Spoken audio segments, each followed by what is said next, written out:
Hello, everyone. I am thrilled to be welcoming Mr. Michael Holl. Mr. Holl has 20 years of experience both in space and defense industry, and he was in active duty up until May 2023.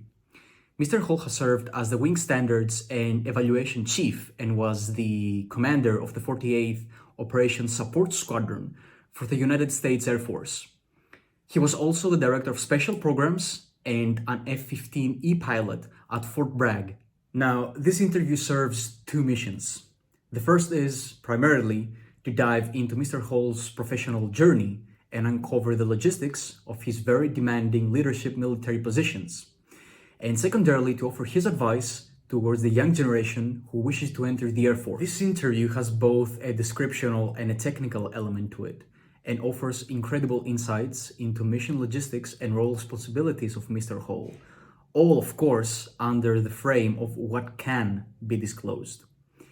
I want to sincerely thank him for his approachability, allocation of time, and wish to share his journey, reflect upon his journey, and educate the youth. True to his very creative nature, he is now transitioning from active duty, as I mentioned, to the MIT Lincoln Laboratories in Massachusetts as a SkillBridge intern focusing on systems engineering. I just hope at this point that you find the following interview as insightful as I did.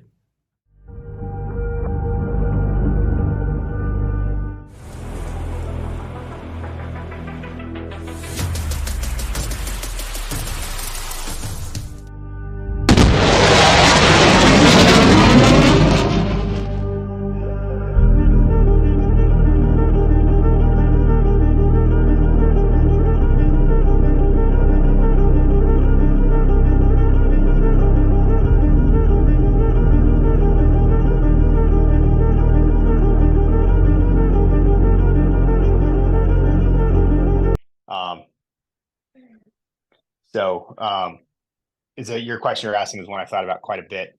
So for me, my journey into aviation, or my passion for it, started well before my commissioning time. I was a baby of the '80s and a young kid when Top Gun came out when I was about 5 years old. And I just absolutely fell in love with fighter aviation from that point in time. So I was a little kid that was always at air shows. Always had the, as a 7-year-old, probably couldn't read or do my homework too well, but I always had huge books about jets. Got very, very, very into aviation, and knew from a very young age it's what I always wanted to do. And I guess I could say I never really grew up from that. So I wanted to be in military aviation. That kind of shaped my college experiences and what I chose there, and working all the way to get to myself so I could finally get a chance in 2003 to like I said, early 2004 to start pilot training. So kind of a getting my foot in that door is fulfillment of a pretty long childhood dream.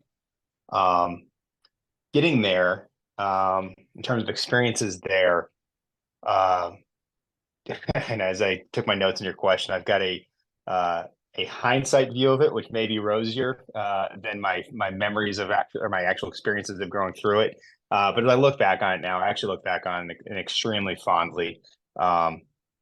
It's the only time, and hopefully this doesn't sound too odd to folks about military aviation, but it's really the only time that everything you do is about you as a pilot and becoming a better pilot. You don't have any other responsibilities. You're not just flying a mission and with it, just to get the mission done. Everything is devoted. All the systems are there, all the training, all the academics, all the simulators. Everything's about making you better at aviation. That is a unique experience, and all you get to do is fly, and you just fly your butt off. So as a kid that loved flying, but only had a couple flight hours starting my pilot training course, it was fantastic to get 4, 5, 6, 7 flights in a week, and just really feel yourself just increase and become actually. You're not at that point in time that you're not good at it yet, but you actually feel like you're pretty darn good and know what you can do. It's like I arrived with probably about 45 total hours of private flying time. And of those, the 40 of those were just getting my private license after I'd already commissioned. So I wasn't like, some of the guys that come there with hundreds of hours. I was a pretty green pilot. So the Air Force got a lot of raw material with me. That's my rosy hindsight view. I definitely remember going through it though. It is an incredibly stressful time. George, are you familiar with how the Air Force, U.S. Air Force does its pilot training? No, I am not. Okay, so the way we do pilot training is it's broken up into kind of two major phases. Your first phase is primary. Everybody flies the same airplane. Hmm. And then your second phase, they'll kind of branch you into broad general categories of training. You'll fly in different aircraft. So there's the path I went down, which was for folks that fly fighter bombers. You'll fly the T-38 Talon, which was old when I flew it and is just only gotten older. There'll be a jet powered kind of cargo airlift air refueling track where they fly essentially a Hmm. biz jet off of the T1. There's the C-130 crowd that'll fly larger prop aircraft, and there's a helicopter crowd. Um, and everything that you do in pilot training is on your order of merit. So the number one person gets their first choice, and the 25th person or last person just gets whatever the Air Force has got left in the bucket.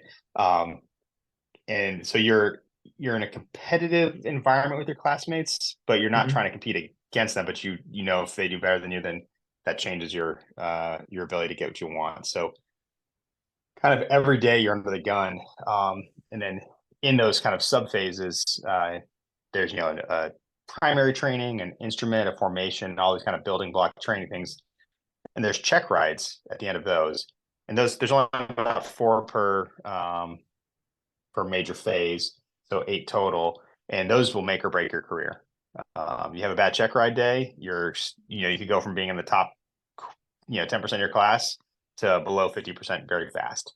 Um, and you need to be in the very much near the top echelon to keep a fighter track. And that's what I wanted to fly. So I felt like, man, whew, every single time, got past that one, got past that one.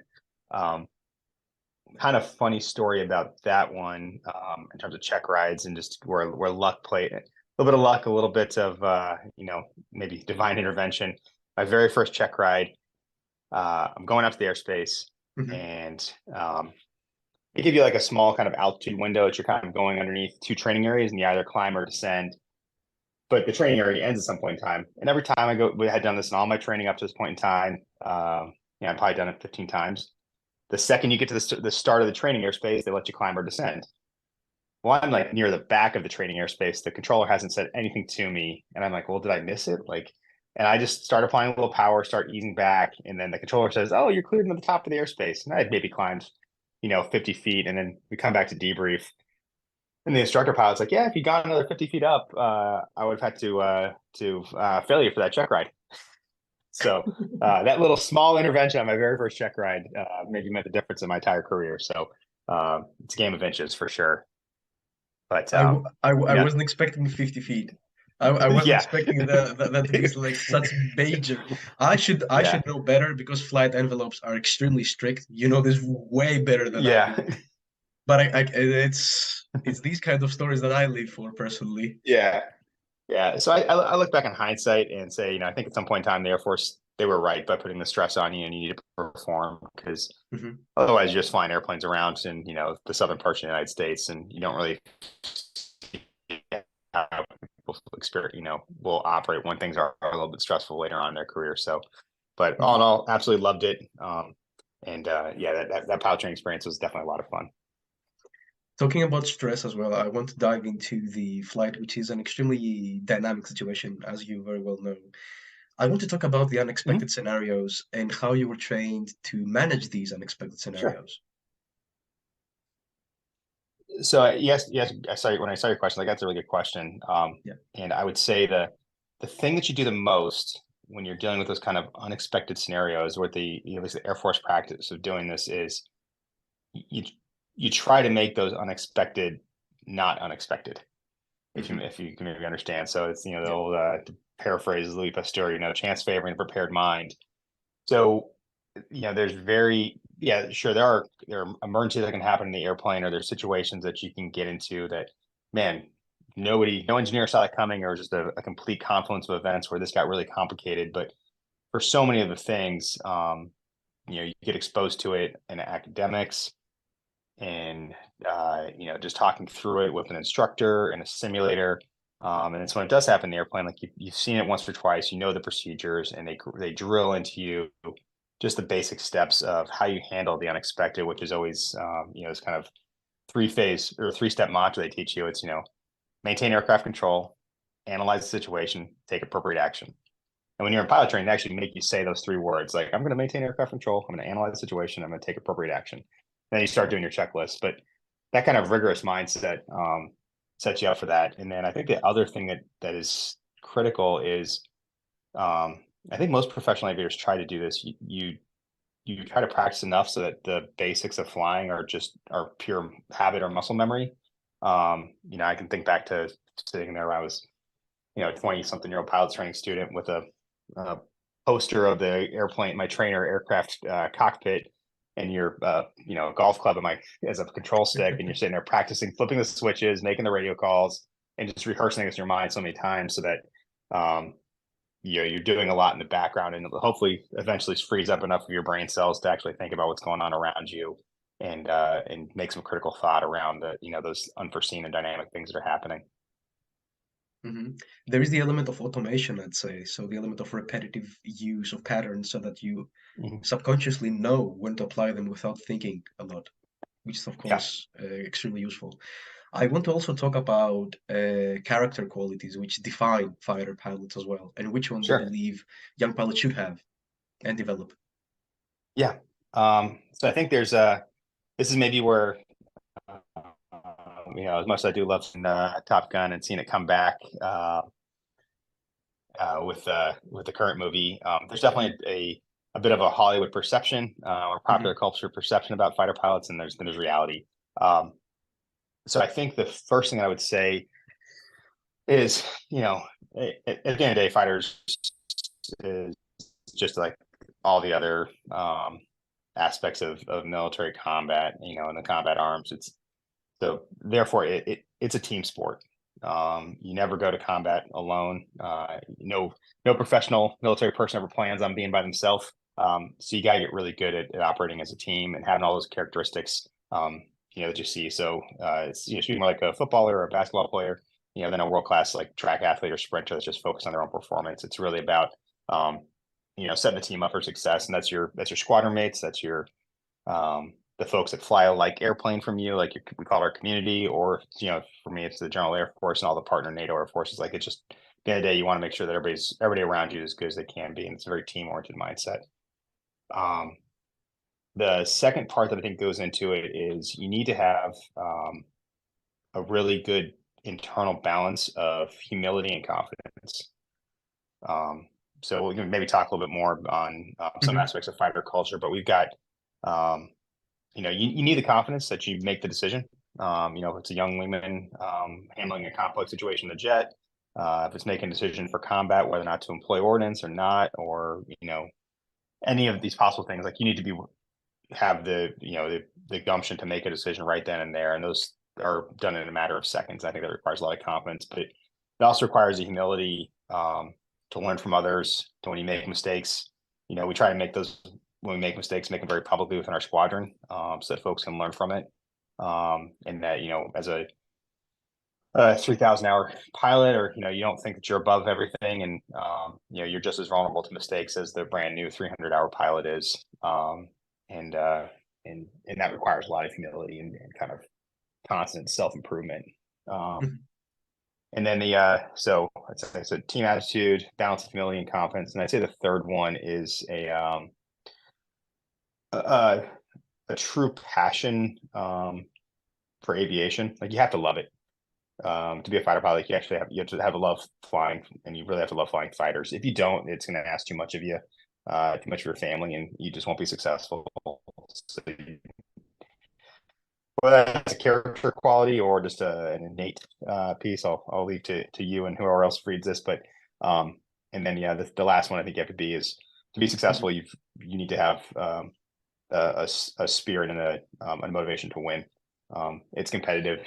You are, in combat, you are training to defend your country. And when you get yourself into a fight or get yourself in a situation, there's no backing away from it.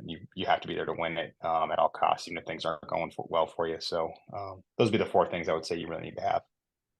Do you ever turn this mode off, the fighter mode, or does it follow That's you right. around? My wife would be a better answer for that. It becomes a little bit who you are. But I don't think,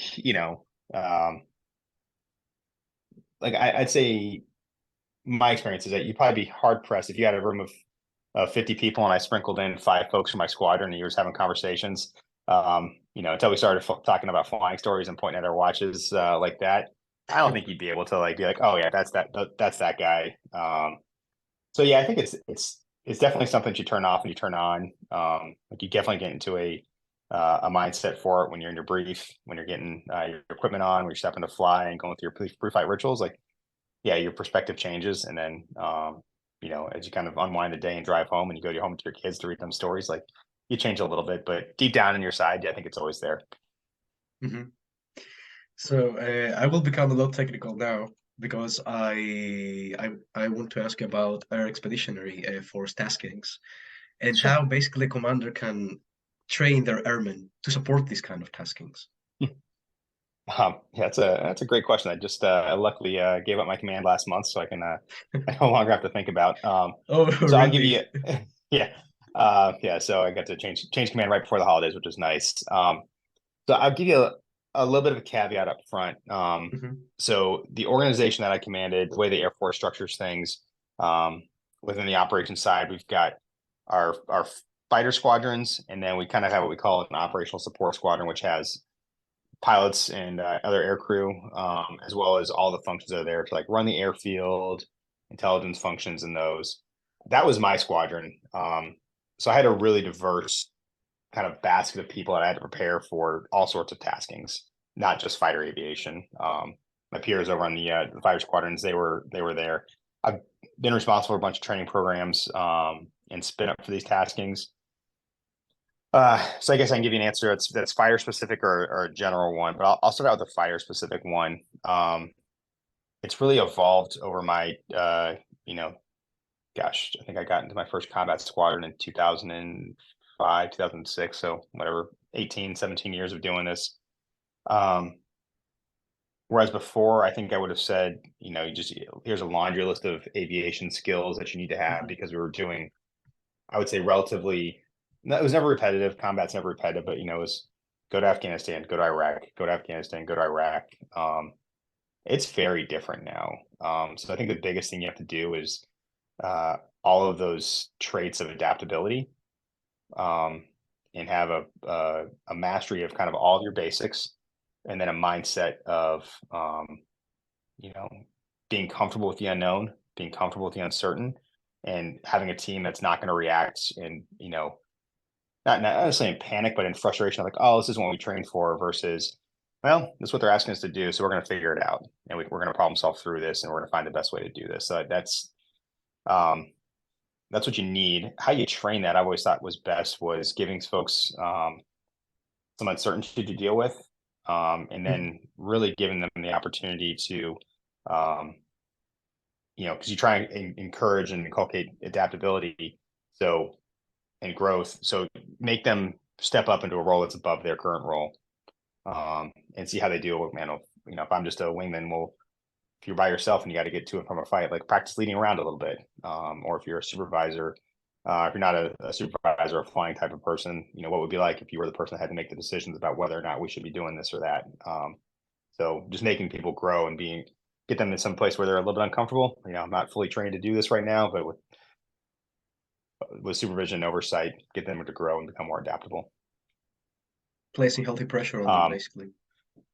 yeah, and it's not like I said when I was doing my preparation for my first deployments. It was a lot of, hey, we know exactly we saw what the guys for currently out in the fight are doing. We're just gonna get really good at those skills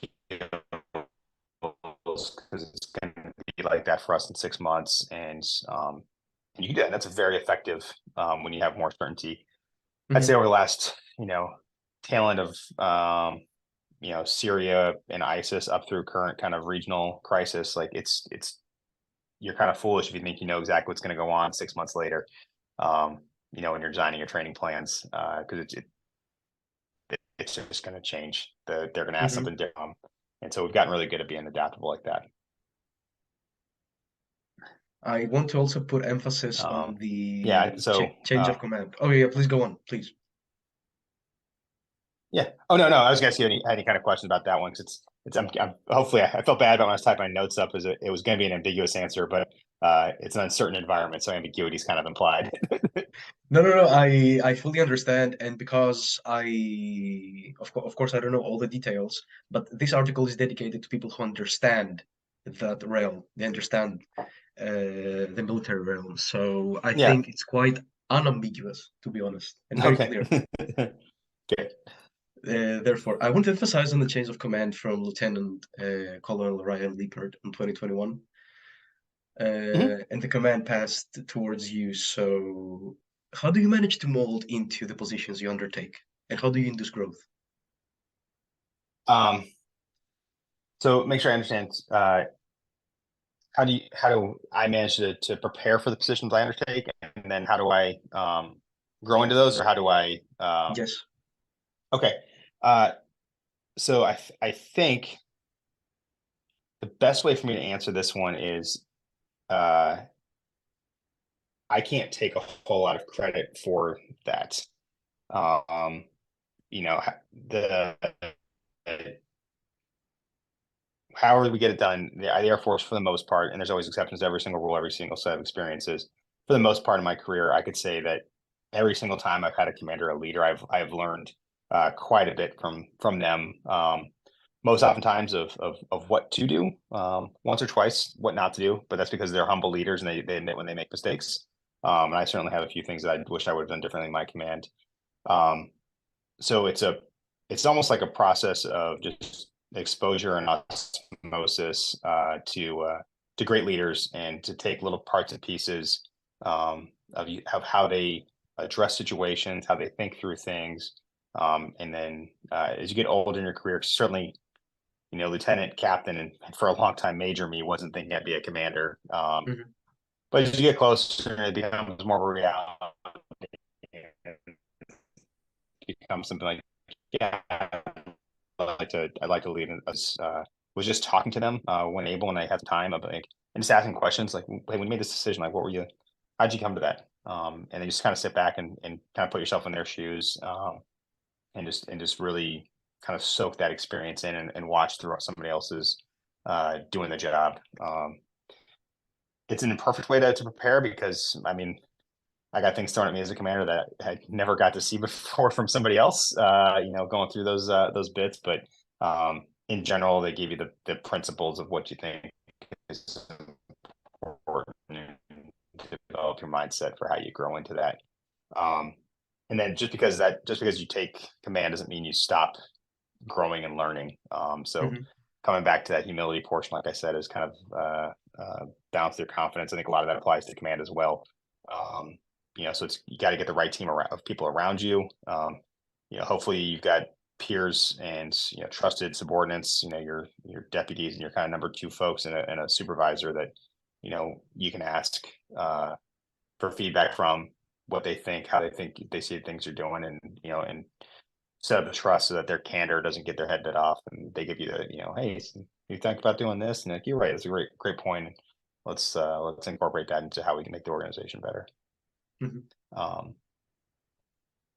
And then I actually think there's the last piece, and I think this is what rounds it out, is I like biographies, and I've always kind of read a lot of just military biographies of great leaders, kind of obscure leaders, and just get to kind of see how they experience things, and again, just the opportunity to kind of learn by osmosis through seeing how people handle the real world.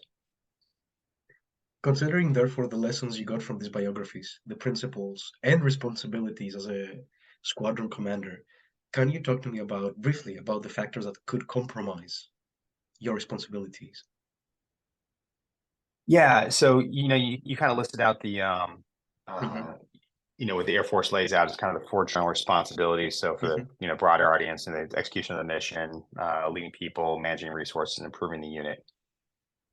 And I had a general sense of this, but it really, when I actually got in the seat of command, it hit me more that you have a lot of you have a lot of things you need to do, and they're all good things, and they're things that you have to get done, but each other that pursuit of one thing will come at the cost of another one of those things that you have to get done. I think the easiest example is of those four pillars compromise your ability to improve the unit. Because if you're putting all of your resources and your time and your effort in getting the mission done when things are very, very busy, the ability to do, self-improvement, long-term things comes at a cost. Mhm. And I think the biggest thing that can compromise your performance is not recognizing that and not knowing when and how to have some measured check and balance to ensure that, not everything is going into, essentially today's problems, and you're leaving, whoever follows you along, that doesn't have the resources it needs because you didn't plan for those resources, and doesn't have any future improvements because you didn't have the time and didn't put the capacity into making the organization better in the long term. That I had an understanding of that going to command, but the principle and kind of the insidious, or the not the principle, but the specifics and sort of the insidious nature that can kind of creep on you of taking care of the long term, or taking care of the current problem while not forgetting to prepare for the long term, was something that struck me as kind of a surprise once I had about maybe 5 or 6 months of experience under me. And then I think the second big thing that can really compromise you is the team you build. Sometimes you get to choose the teammates you have that you're working with, because it's like I said at the beginning with general abilities. While the commander, you have the responsibility, and the buck stops with you. It still is very much team sport, and you need the folks that are around you. So um, you know, if you get too many people that think the same way that you do and look at the world the same way that you do and have your same experiences, you're going to create blind spots. And so I think it's important to recognize, man, if you get a team that gets kind of given to you, like which often happens in the military, we don't get to hire too many of our folks as a commander. There's just the unit is what it is. You need that introspection and that self-awareness to be like, oh, well, we may need to have somebody else around that can can give us our that dissenting opinion, or look out for our blind spots. Mhm. So, capitalizing on what you just said about choosing teams, what would you say could promote a very healthy and bonded environment, especially when you're working with teams which you are unfamiliar with, or which you basically maybe don't even like from the get-go, as you said? Mhm.